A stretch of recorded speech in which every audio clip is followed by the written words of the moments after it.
Gary.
Titles, I want to tell you. I don't know if I'd rather be the Prime Minister or the Crown Prince. I think I'd take the Crown Prince. And very importantly, your son, your beautiful son, who has a great reputation, you know that. Thank you, Mr. President. Great reputation as a smart, hardworking guy, so it's good to say hello to you. Congratulations.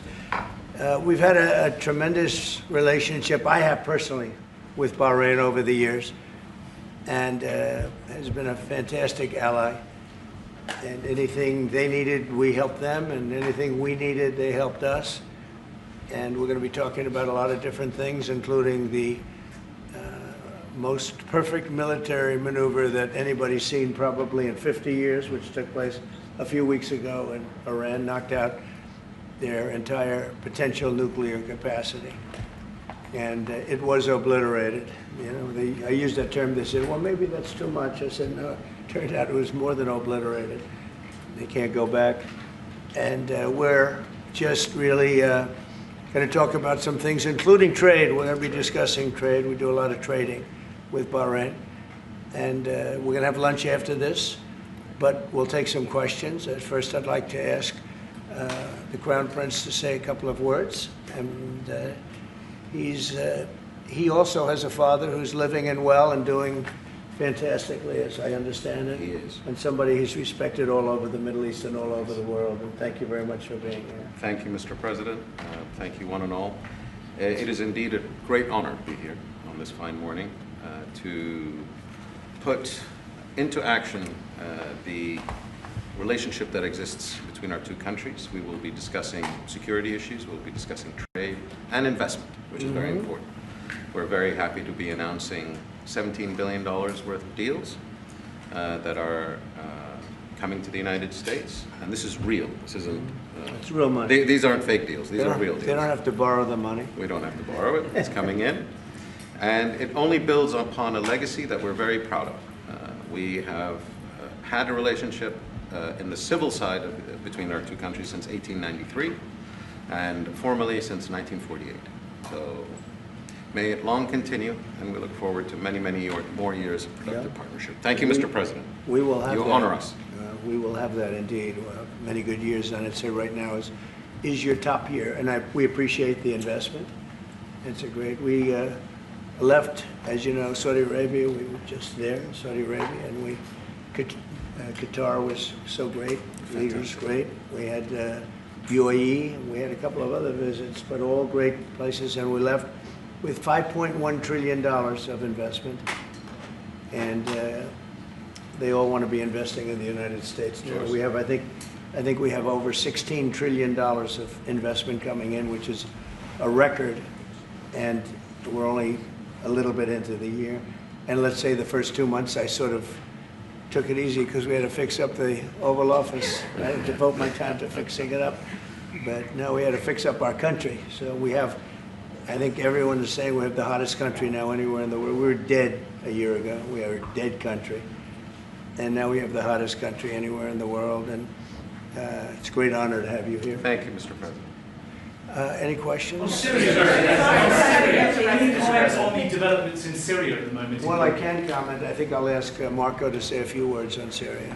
Yeah, it's complicated, obviously. These are historic, long-time rivalries between different groups in the southwest of Syria, Bedouins, the Druze community, and it led to an unfortunate situation and a misunderstanding, it looks like, between the Israeli side and the Syrian side. So we've been engaged with them all morning long and all night long with both sides, and we think we're on our way towards a real de-escalation and then hopefully get back on track in helping Syria build a country and arriving at a situation there in the Middle East is far more stable. So in the next few hours, we hope to see some real progress to end what you've been seeing over the last couple hours. Mr.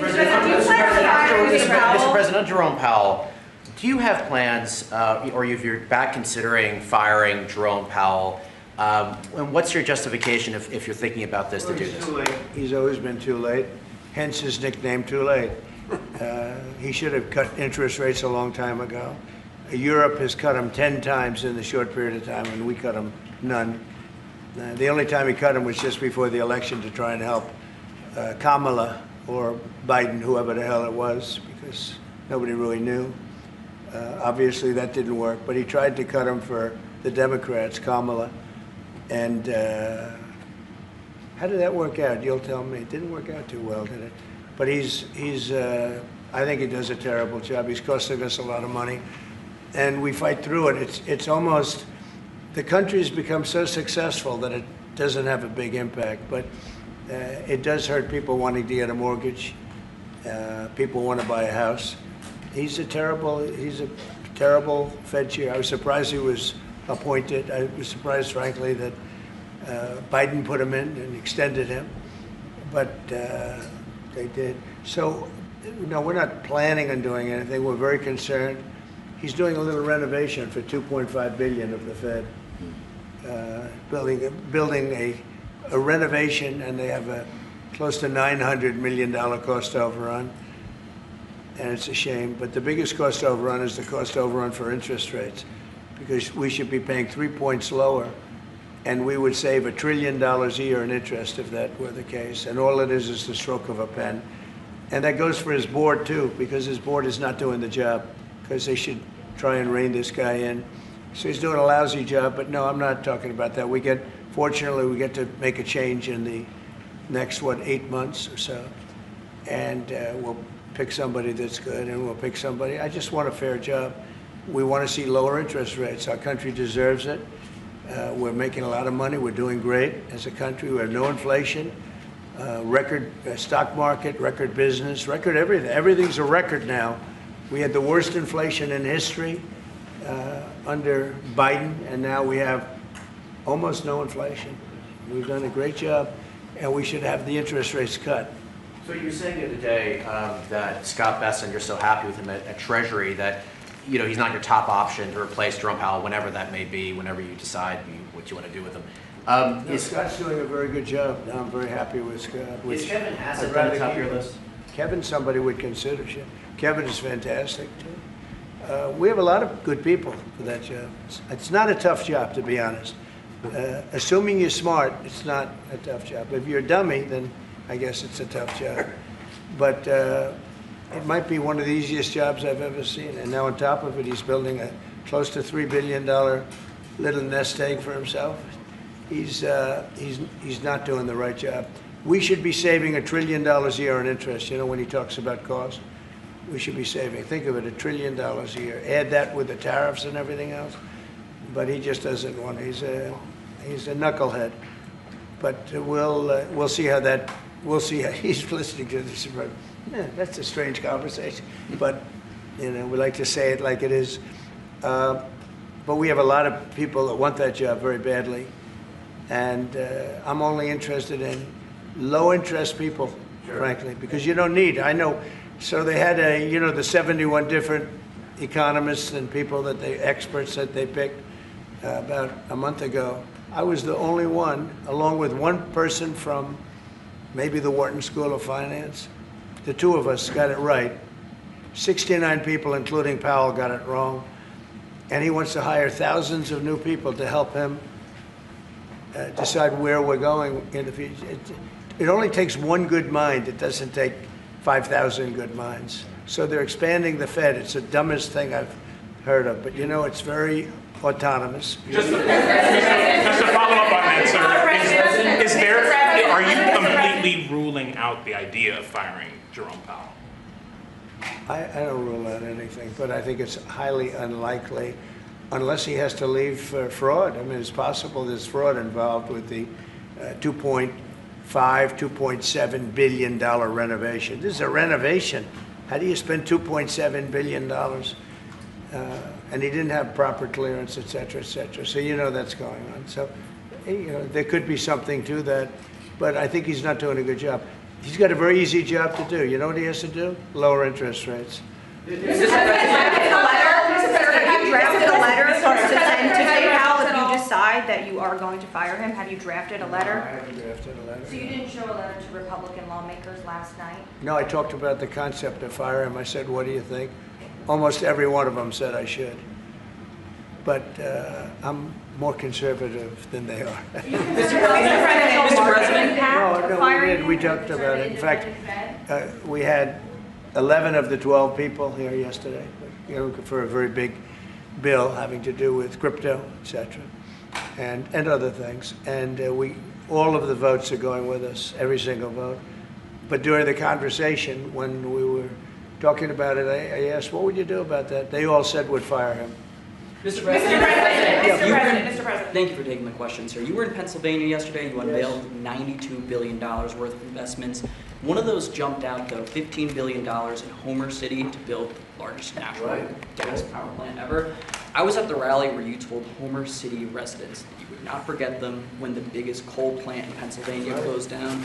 You delivered for them yesterday. What message do you have to those residents? Well, I'm happy. Homer City, I was there, and I said, I'm going to produce something, I don't know what, because they had shut down this massive coal plant, one of the biggest in the country.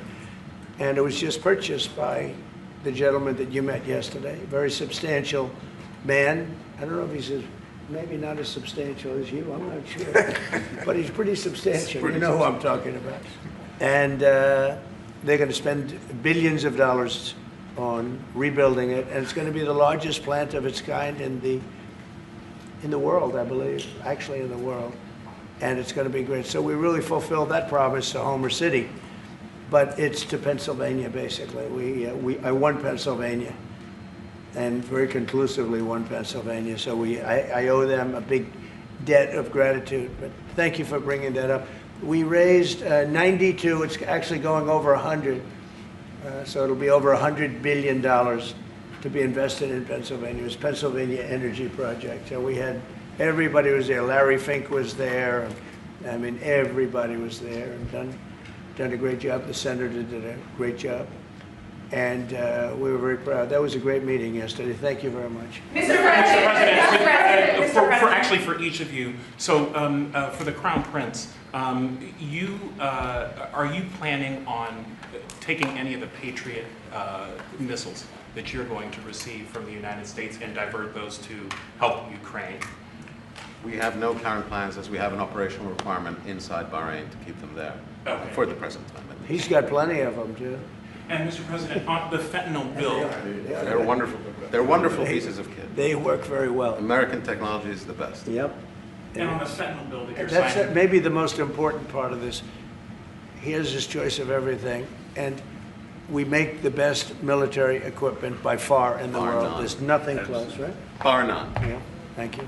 And on the fentanyl bill that you're signing today, do you hope that that's going to restart law enforcement cooperation with China on getting the fentanyl? Yeah, I think China's been helping out. I mean, it's been a terrible situation for many years with fentanyl, but since I came here, we're talking to them, and they're making big steps. They're also, as you know, being penalized. You know that, right? They're being penalized with tariffs because of the fentanyl, but they want to do something. We'll see what happens. Mr. President, I know. Please. Thank you, Mr. President. An American from Tampa was beaten to death. He was killed by Israeli settlers in the West Bank. His family has been calling on you to help prosecute his killers. Are you going to do that? An American from Tampa? Yeah, your first sentence is really, go ahead. Okay, an American citizen from Tampa, Florida, has been killed in the West Bank. His family has been asking on you to prosecute him. Are you going to help finding his Yeah, killers? well, so first of all, have you seen yesterday, Ambassador Huckabee has asked the Israelis to conduct an investigation. We want to get all the information about who was involved. We protect all American citizens anywhere in the world, especially if they're unjustly murdered or killed. So we're gathering more information, but I hope you saw yesterday Ambassador Huckabee in Israel asked the Israeli authorities to produce an investigation and concrete information about who was responsible for his murder. They're reporting that tomorrow. We have a meeting on it. They're going to be reporting that to me. Can I ask a question, Yeah. please? Do you think that the Gulf area now is more secure, and do you believe that a negotiation with Iran is necessary at this stage? Well, I definitely believe that the volatility of the situation has been reduced. And we didn't know where it was going to go on the Sunday. We were very glad when we found out on the Monday. Let me put it that way. And should the Iranians want to negotiate, I believe the ball's in their court. That is the true reality of where we stand today. They are the ones that stand to benefit from a negotiation. And they do. They want to negotiate. They want to negotiate badly. We're in no rush because, you know, we said we could have made a deal. They should have made a deal. And then we bombed the hell out of their various places. We're in no rush, but if they want to negotiate, we're here.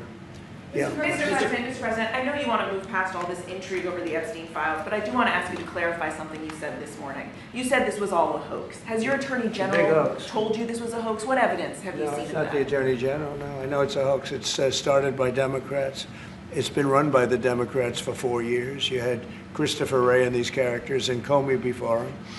And it's a bad group. It started, actually, look at the Steele dossier that turned out to be a total hoax. The 51 agents, the intelligence, so-called intelligence agents, it was a hoax. It's all been a big hoax. It's perpetrated by the Democrats. And some stupid Republicans and foolish Republicans fall into the net. And so they try and do the Democrats' work. The Democrats are good for nothing other than these hoaxes. They're bad for policy. They're bad for picking candidates that can get elected. Like in New York, we have a communist running. He may get elected too, actually, but he'll destroy the city. No, it's I call it the Epstein hoax. It takes a lot of time and effort. Instead of talking about the great achievements, we've had a great gentleman. Yesterday, as you know, went on CNBC and he made the statement that Trump may go down as the greatest president of all in the United States. And instead of talking about the things we've achieved, we've had tremendous achievement. They're wasting their time with a guy who obviously had some very serious problems, who died 3-4 years ago. I'd rather talk about the success we have with the economy, the best we've ever had, and all of the things we've done, including in the Middle East. I mean, you see it. Instead, they want to talk about the Epstein hoax. And the sad part is it's people that are really doing the Democrats' work. They're stupid people. Yeah, go ahead. Mr. President, there's lots of reports coming into this meeting that you planned on firing Fed Chair Jay Powell. Markets reacted. Is that right? Those are reports, but they're not true. So what would be useful to know, are you committed to picking someone from the outside? Are you going to interview individuals that are so on the many board people right that now? want that job. I have people that I've known a long time. They're calling me, begging for the job. You know what you need there? A smart person with common sense, but you need a very smart person for that job. I think it's one of the easiest jobs in government. You show up once a month and you make a statement about where the economy's going, and we're going to raise or lower interest rates. It's probably the easiest job I've ever seen. That's why I'm trying to figure, why does he want to expand and add more people? He's going to add more economists to tell him what to do. But the economists, I was right. All the economists were wrong. They admitted it. They admitted it this morning. Quiet. Go ahead. Mr. President, on Jerome Powell, you mentioned fraud in an earlier answer. Are you saying you want to investigate the Fed chair for fraud related to this renovation? Well, I think he's already under investigation. He spent far more money than he was supposed to on rebuilding. I didn't see him as being the kind of guy that would want to have parks, rooftop parks and everything else on top of buildings. But who wants to spend that money for the Fed? The Fed is supposed to sit there and say where interest rates are going and a couple of other very easy things to do. And he spent $2.5 billion. I think he's got some problems. Mr. President, thank you, sir. You also reported a monthly surplus in the month of June, $27 billion. A ton of money. With these new tariff rates coming into effect on August 1st, we're going to be bringing in even more tariff revenue specifically. How much revenue do you think we can consistently bring in from these tariffs, and how big of a game changer is this, not only for the economy, but also fiscal responsibility? Well, we're going to be bringing in, already we've brought in over $100 billion. We'll be bringing in hundreds of billions of dollars. And the tariffs really haven't kicked in that much other than automobiles and steel. August 1st is a big day. August 1st is when very substantial money comes into our country. We've made deals with a lot of great places, but we had one yesterday, that was announced. We have another one coming up, maybe with India, I don't know, we're in negotiation. When I send out a letter, that's a deal. In other words, that's a deal. They don't want to ever say that, oh, how many deals have you made? The best deal we can make is to send out a letter. And the letter says that you'll pay 30%, 35%, 25%, 20%, in one case 50%, Brazil, and because what they're doing to their former president is disgraceful. I know the former president, he fought like hell for the people of Brazil, that I can tell you. And I believe he's an honest man. I think what they're doing to him is terrible. So, yeah, we have some pretty good deals to announce, but every time we send out a letter, that's the deal. The big one really is going to be on the 150 countries that we're really not negotiating with, and they're smaller. We don't do much business with them. Because you have a lot of countries, you have over 200 countries, and a lot of people don't know this, but we'll have well over 150 countries that we're just going to send a notice of payment out, and the notice of payment is going to say what the tariff, and it's all going to be the same for everyone, for that group. They don't, they're not big countries, and they don't do that much business. It's not like the ones that we've agreed with, like China, like Japan, where we're negotiating with them, but I think probably we'll live by the letter with Japan. We're very close to a deal with India where they open it up. Indonesia yesterday was, it wasn't an open country, now it is. And they have tremendous copper, quality copper, and probably the most copper. And we made a deal with Indonesia. We pay no tariff, 0, and we have total access to trade. That's a phenomenal deal for our companies. And we've agreed with them, as you know, on 19%. They pay 19%. And it's a good deal for them, and it's a good deal for us, so in that case. But we have a number of them coming up. But overall, we're doing well, and we're taking in a lot of money, a lot of money. We have the number one, we have the most oil of any country in the world, even more than them, which is hard to believe. But we have a little larger piece of land, right? We do, sir. But we're number one in the world in oil, and we're drilling, and today it hit $64 a barrel, which is great. And that'll help stop wars, actually. If you want to know the truth, it's going to help stop wars. And we hope to get it down a little bit more. But we have oil down to $2, $2.25, $2.50 in numerous states. We hit one at $1.98 a gallon.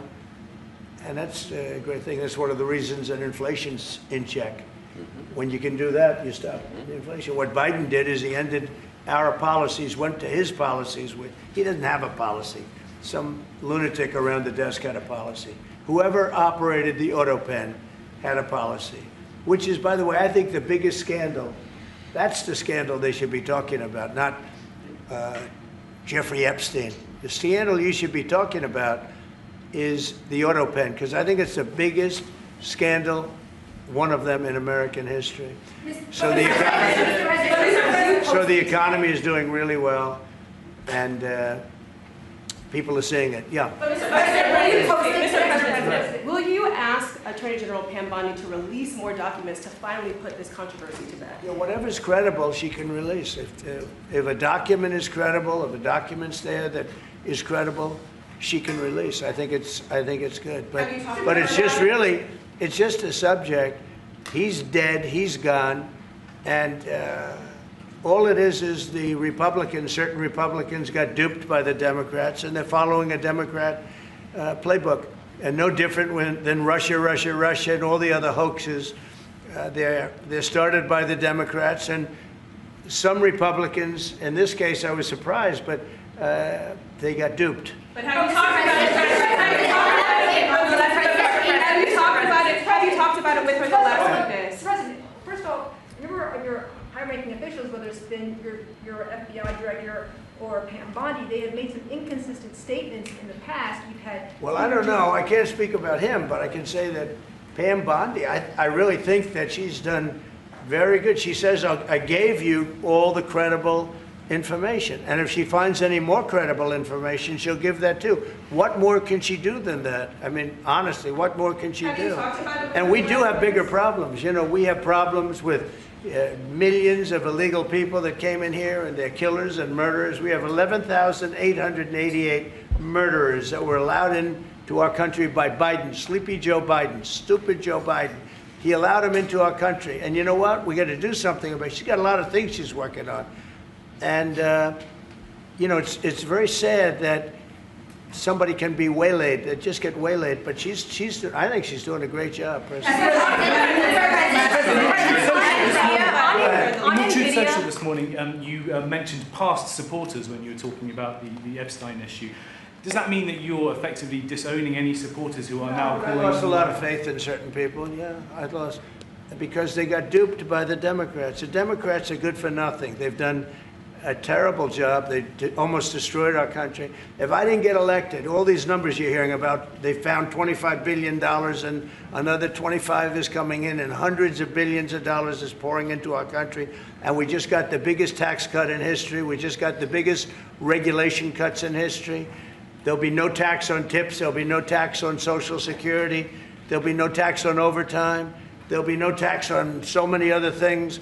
You're allowed to deduct your interest from a car payment. That's never happened before. You borrow interest, you borrow money to buy a car if the car is made in America. And by the way, factories are being built all over America, car factories, AI factories, but you get a deduction on your interest. Nobody ever thought of that before. It never happened before. And, you know, these are the things that they should be talking about. The big, beautiful bill is one of the greatest pieces of legislation ever in this country, and the Democrats have nothing to combat it. So they say, oh, it's death, death. Oh, that's good. And then they give it to the fake news, which is you and a few others. And the fake news talks about the bill is death. The bill is actually life.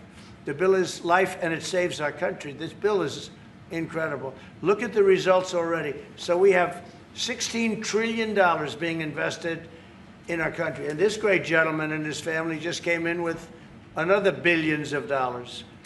And if he didn't like the country, if he didn't like where we were going, he's very smart. He'd come, maybe he wouldn't even come. I think maybe he wouldn't even come. You'd save your time. But, because, you know, it's one of those things. But if he didn't like where this country was, he wouldn't be investing billions of dollars in this country.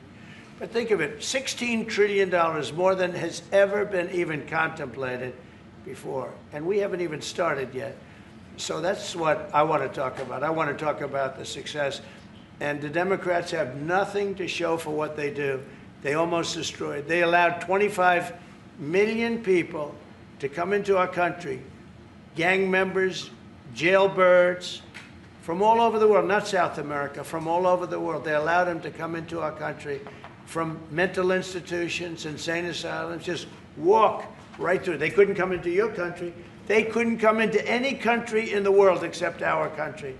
And they came in from the worst places, gang members, drug dealers. They all came in. Turn it off, please. They all came in, and I'm doing something about it. We have it under check right now. We got rid of a lot of the murderers already. Some of them we put in our prisons because they're so bad we don't want to take a chance in putting them in a foreign prison, have them come back. But we've done a great job. Our country's in great shape. We literally have the hottest country anywhere in the world right now. And it's true what the king said, what a lot of people said. We were a dead country. 1 year ago, we were a dead country. We were laughed at all over the world. We had Afghanistan with that horrible embarrassment, most embarrassing moment in the history of our country. Look what happened with Russia and Ukraine. That should have never happened. Look what happened with Israel. That would have never happened. Hamas had no money. Iran had no money. There was no money to do an attack like that. All these things that happened that wouldn't have happened if you had good leadership. And that's what you should be talking about. Thank you very much, everybody. Thank you. Thank you very much. Thanks, guys. Head out. Let's go. Thank you, press. Hey, thank you. Come on, guys. Thank you, press. Thank you. It's another day in paradise. Thank you, Mr. President. Thank you very much. Thank you.